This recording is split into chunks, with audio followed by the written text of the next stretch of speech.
Assalamualaikum warahmatullahi wabarakatuh. Kali ini kita akan belajar tentang pernyataan kondisional atau selection di dalam bahasa pemrograman C++. Dalam paradigma pemrograman terstruktur, terdapat tiga macam kontrol struktur. Yang pertama adalah struktur sekuensial. Struktur sekuensial itu semua yang kita pelajari di materi-materi sebelumnya, itu semuanya adalah sekuensial. Kemudian struktur kondisional dan struktur perulangan. Jadi ada tiga macam struktur ya. Pada dasarnya program komputer yang kita tuliskan mengikuti struktur sekuensial. Pada dasarnya demikian. Struktur kondisional dibentuk oleh pernyataan kondisional. Oke. Contohnya untuk yang untuk perulangan akan kita pelajari di materi selanjutnya. Yang kondisional sekarang ya sekuensial yang sebelumnya. Jadi sekarang kita di struktur kondisional atau selection. Sintaks pernyataan kondisional pada pemrograman C++ dapat dibagi menjadi tiga macam, yaitu if else, dan switch case. Jadi ada tiga macam ya, if else, dan switch case. Contoh if dan if else. Ini contohnya. Kalau ada if nilai lebih besar sama dengan 60, cout lulus. Artinya apa? Nilainya itu kalau 60 ke atas, 60 ikut ya karena ada sama dengannya. Ini adalah operator persamaan atau operator logika. Nah, ini kan sudah kita bahas di materi sebelumnya. Jadi langsung dipakai di sini. Karena kemarin ini operator ini kita tidak contohkan karena apa? Karena belum ada if belum kita pelajari. Nah, ini akan kita pelajari di sini. Jadi lebih besar sama dengan. Kalau nilainya ini benar atau true, maka setelah di sini ini di cout lulus. Jadi setelah pernyataan ini maka itu dieksekusi, cout lulus. Cout ini boleh ditulis di sini, boleh. Di sebelahnya sini boleh, di bawahnya boleh. Kalau di bawahnya itu biasanya menjorok. Kebetulan di sini ada 4 spasi menjoroknya, boleh 2 spasi, boleh 4 spasi. Nah, seandainya ini ada 2 atau lebih pernyataan, maka harus dikasih kurung kurang buka dan tutup. Nih. Kalau tidak, ya nggak usah, cukup begini aja. Jadi, if nilai lebih besar sama 80, cout lulus. Cout nilai akhirnya adalah A. Jadi ini yang dicetak. Jadi kalau nilainya 40, maka ini tidak dieksekusi. Cout lulus ini tidak dieksekusi. Kalau nilainya di sini adalah 40, maka 2 baris ini tidak dieksekusi. Karena kondisinya adalah false atau salah. Kalau kondisi ini salah, maka yang di dalam kurung ini tidak akan dieksekusi, cuma dilewatin langsung pindah ke bawahnya, sekuensial ke bawahnya. Ini dilewatin langsung pindah sekuensial ke bawahnya. Kebetulan nggak ditulis di bawahnya ada apa ya. Sehingga di sini ada mulai, ini ada flowchartnya. Apa nilai itu lebih besar dari 60? Bila iya itu lulus, bila tidak lulus. Ini kalau yang if else. Kalau yang tadi itu nggak ada if else-nya. Ya, nggak ada else-nya. Iya dan tidak itu iya itu di atasnya else, tidak itu di bawahnya else. Cara mikirnya gitu ya. Cout lulus itu adalah di atasnya else, cout tidak lulus adalah di bawahnya else. Itu adalah yang jika tidak, ini tidak atau kondisinya salah, ini kondisinya benar. Nah, sebenarnya di sini ada else-nya ini nggak ditulis cuman. Jadi kondisinya salah itu tidak diabaikan, nggak ngapa-ngapain. Kalau di sini kondisinya salah, maka dia tidak ada pernyataan khusus atau tindakan khusus untuk keadaan salah. Tidak ada tindakan khusus untuk keadaan salah. Kalau keadaan benar, tindakannya ini tulis lulus. Kalau tindakannya benar, kalau keadaannya benar, nilai itu di atas 80, maka tindakannya ini. Kalau salah mana nggak ada tindakannya, kosong. Nah, cuman bedanya gitu ya. Nah, yang di sini ada tindakannya. Kalau salah itu cout tidak lulus, kalau benar itu cout lulus. Gini ya, ini adalah flowchart-nya. Tidak lulus atau lulus, kemudian selesai. Oh ya, ini kalau kondisional itu lambangnya wajib begini. Kalau output lambangnya kotak begini. Nanti di algoritma pemrograman Anda akan belajar cara membuat algoritma ini pakai Raptor. Kemudian yang ketiga adalah switch case. Switch ekspresi kondisi. Ini adalah sintaksnya ya. Switch ekspresi kondisi. One case konstanta satu pernyataannya apa? Break, break. Dia break semua. Kalau ekspresi kondisinya itu sama dengan konstanta 1, maka ini yang dieksekusi. Kalau sama dengan konstanta 2, ini yang dieksekusi. Kalau sama dengan konstanta 3, enggak ada konstanta 3. Kalau yang lainnya, maka ini yang dieksekusi. Jadi menangani semua kasus tidak mungkin ada yang bocor karena ada defaultnya ini. Kalau sama dengan konstanta 1 ini, kalau sama dengan 2 ini, selebihnya adalah yang ini. Nah, contoh, switch nilai huruf. Case A, cout lulus dengan nilai memuaskan. Harus diakhiri dengan break ya. Cout lulus nilai baik memuaskan break. Break itu artinya keluar dari switch ini. Ya cuman ini tok terus langsung keluar di sini, langsung melanjut ke sini di bawah sini. Ini kebetulan nggak ada tertulis perintah apa, pernyataan apa di sini, tetapi begitu ini selesai break dia langsung loncat sini. Kalau hurufnya ini sama dengan B, maka cout lulus dengan nilai baik. Kalau C lulus dengan nilai cukup, D tidak lulus, E tidak lulus. Selebihnya nilai huruf tidak valid. Misalnya dimasukkan Z, K, J itu maka tekan-tekannya tidak valid. Nah, ada mekanisme yang disebut dengan fall through. Ini kan sama nih, kita nulis 2 kali nih. Nah, fall through. Fall through ini kalau sama ini kita nggak perlu tulis. Ini D ini kalau nggak ada kita break, kita meluncur ke bawah. Kalau breaknya nih nggak kita tulis, dia tetap meluncur ke bawah sini, eksekusinya ke bawah. Nah, mengabaikan case E ini, dia langsung meluncur ke bawah, gitu ya. Jadi case D nggak ditulis apa-apa, case E baru cout tidak lulus break, gitu ya. Jadi kalau case A itu lulus, tidak lulus. Nah, walaupun gambarnya demikian, tetapi bisa ditulis dengan singkat menjadi seperti ini, namanya fall through. Ini dia yang fall through. Ini yang pakai fall through, ditulis 2 double, ini yang pakai fall through. Jadi kalau ini ya dan tidak, ya tetap ke sini. Baik itu case itu sama dengan ya atau tidak, ya tetap dia ke bawah. Ke bawah. Masalahnya begitu ya ditanya ke E, iya juga enggak, ini gambarnya yang gambarnya yang tidak tepat ya. Begitu dia D, ya apakah sama dengan E, kan tidak, harusnya ke sini, tetapi dia tetap ke sini kan. Nah, jadi sebenarnya gambarnya tetap yang ini saja yang dipakai. Walaupun pemrogramannya adalah begini, tetapi algoritmanya begini. Jangan ini, jangan ini. Kenapa ini saya tampilkan? Karena ini saya ada di diktat, Anda sudah punya semua, dan ini saya tampilkan untuk koreksi buat Anda semua. Kemudian pernyataan kondisional dapat bertingkat. Di dalam if ada if lagi, atau disebut dengan nested if. Misalnya, if angka lebih besar daripada 0, maka bilangannya positif. Kalau selain positif ada apa? Ada 2 kemungkinan, 0 atau negatif. Maka ditanya lagi, if angka kurang dari 0 adalah bilangan negatif, else cout bilangannya adalah 0. Itu kalau dia angkanya itu sama dengan 0 ya. Jadi lebih besar daripada 0, kurang dari 0, dan sama dengan 0. Nih flowchartnya begini. Jika angka itu lebih besar daripada 0, bilangan positif ya. Bila tidak, angka tidak sama dengan 0 ya, maka bilangan negatif. Bila tidak, itu artinya apa? Tinggal 1 kemungkinan. Kan ada 3 kemungkinan angka itu. Lebih besar daripada 0, sama dengan 0, dan kurang dari 0. Nah, gitu ya. Jadi ini bilangan positif, negatif, dan bilangan 0. Nanti Anda coba, kalau dibalik dulu, negatif dulu, sama dengan 0 dulu gimana? If angka sama dengan 0, maka bilangan 0. Else, nah gitu ya. Itu boleh dibuat demikian. Nanti dicoba Anda.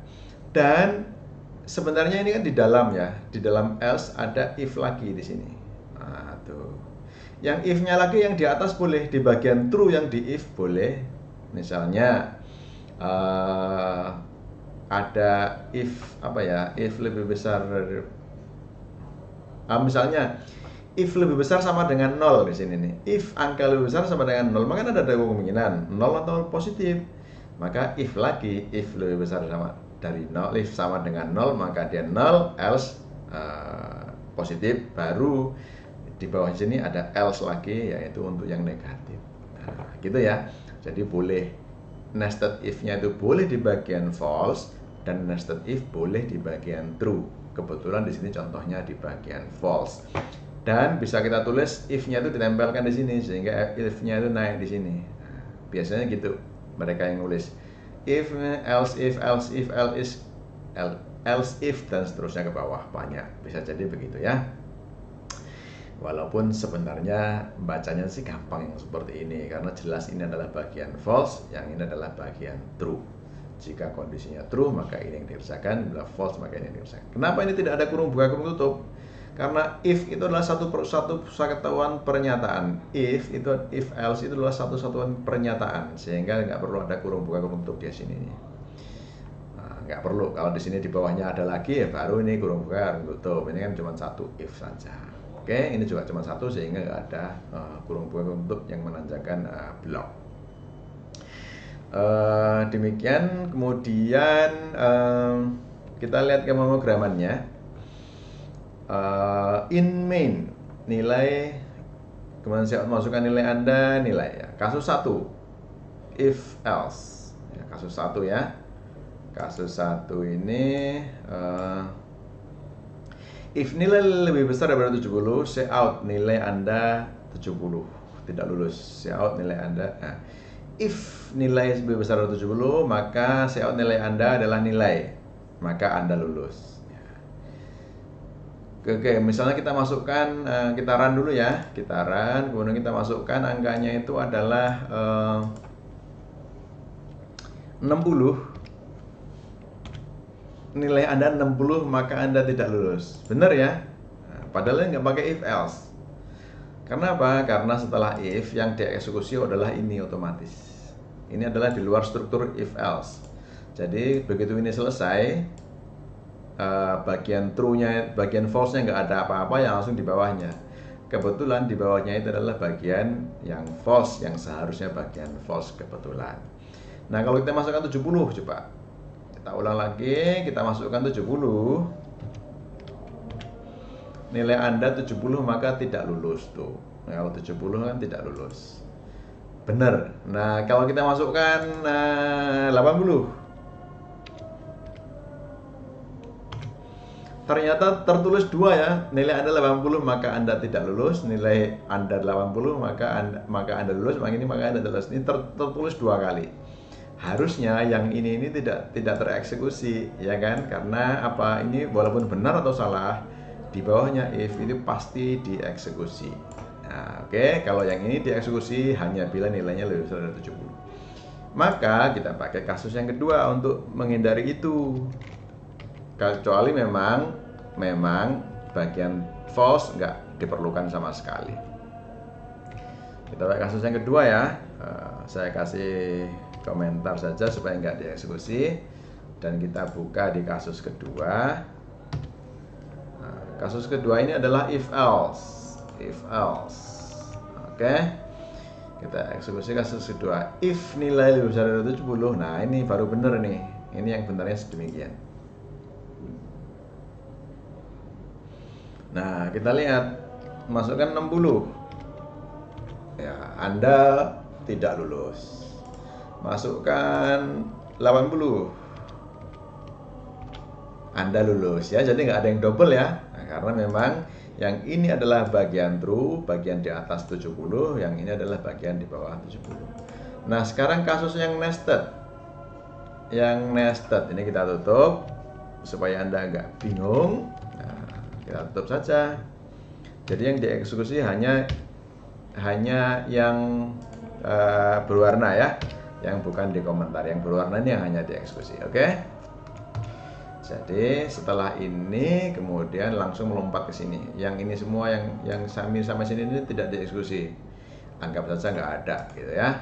Nah, kemudian if nilai lebih besar 85, say out nilai Anda A, maka Anda lulus. Jika nilainya lebih dari 70, maka nilainya adalah B, maka Anda lulus. Ini say out nilai, oh ini harusnya C. Anda tidak lulus. Yang C tidak lulus. Nah, kenapa lebih besar dari 70? Kalau kita menulis 80 kan lebih besar dari 70, harusnya dieksekusi. Ya kan? Nah, ini kan ada yang bertanya, Anda yang kritis pasti akan bertanya. If nilai lebih besar dari 70, maka Cout nilai adalah B. Maka 85, 90, 100 juga B dong, Pak. Nah, pasti Anda bilang demikian kan? Oh, jangan salah. Yang saringan pertama adalah nilai itu harus 85, di atas 85 baru dia ditulis A. Setelah A selesai, dia keluar dari if. Karena apa? Bagian else-nya nggak dieksekusi, bagian true saja yang dieksekusi. Nah, kalau dia 75, apa yang terjadi? Bagian true ini salah. Baru dia ditanya, apakah di atas 70? Ya, 75 dia, maka di sini B. Yang dieksekusi bagian else-nya nggak dieksekusi, gitu ya. Kecuali, nah, kemudian kalau kita masukkan 30, maka yang di sini false, nggak dieksekusi, yang ini false juga nggak dieksekusi, maka yang dieksekusi adalah nilai ini. Oke, kita masukkan contoh.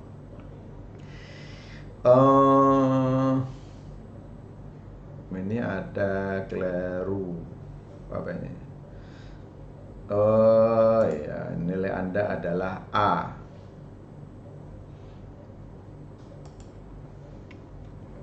Wah, ya, gitu ya. A itu bukan variabel ya. Langsung aja, emang kenapa?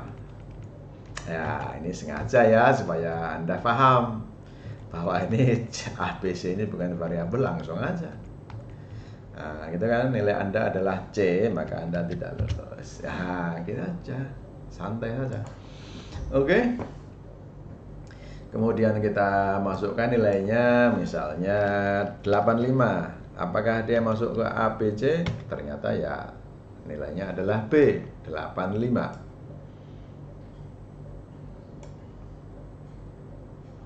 Kalau nilai Anda sama dengan B.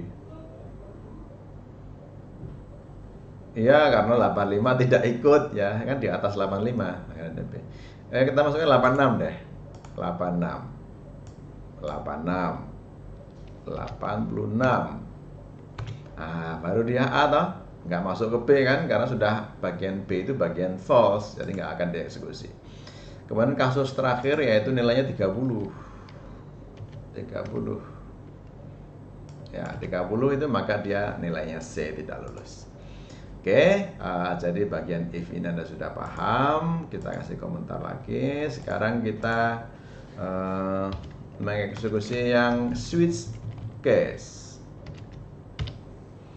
Nah, yang switch case itu begini kasusnya. Ini ada kelompok nih. Kelompok kita pakai yang fall true ya. Nah, kelompok. Masukkan kelompok, karena nilai nggak dipakai ya sudah, ini ditutup juga lah, nggak dipakai. Nah, nggak dipakai ya, langsung di bawah sini kan, char kelompok. Char itu adalah karakter. Masukkan kelompok Anda, in kelompok, switch kelompok. Kalau charnya itu kelompok itu sama A, maka ujian di ruang 111, 112, 13. Dan D dan E ini dua-duanya di 14, karena rupanya kelompok dan ini ruangannya besar 114 ini, sehingga disatukan. Selebihnya Anda ujian besok ya. Kita coba kita eksekusi. Kemudian kita masukkan misalnya kelompoknya itu A. Nah, maka ujiannya di 111. Kelompoknya adalah B.